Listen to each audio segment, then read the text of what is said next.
Bonjour. Alors, je vous ai parlé de trois types de prières. La première, c'est ce qu'on appelle la prière liturgique, ou c'est des prières, ce qu'on appelle aussi les prières. Alors, vous connaissez tous le Notre Père, le Je vous salue Marie, en latin, en français, en ce que vous voulez. Donc, ce sont des prières qui sont répétées, souvent en groupe ou à l'intérieur euh, d'une cérémonie comme la messe ou l'office.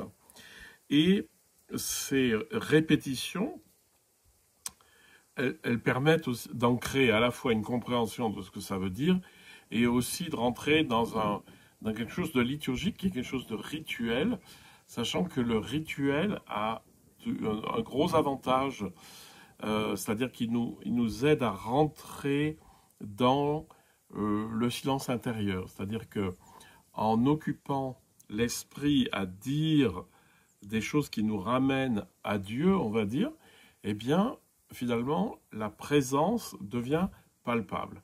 Le danger des prières liturgiques, c'est de penser que c'est magique.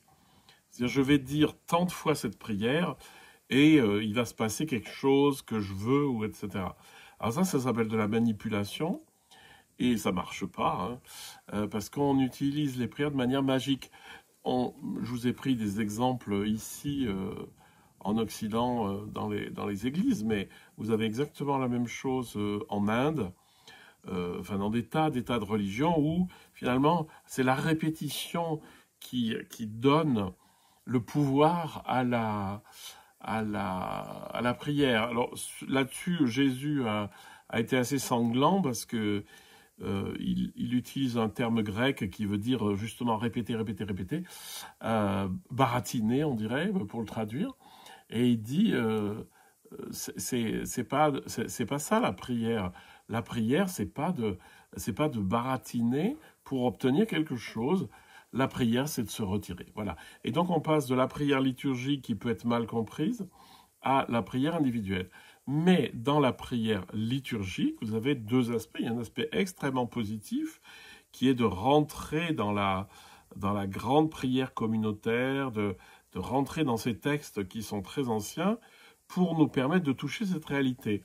Et le mauvais emploi de ces textes, c'est de les répéter, de les annoncer en croyant que ça va marcher tout seul, hein.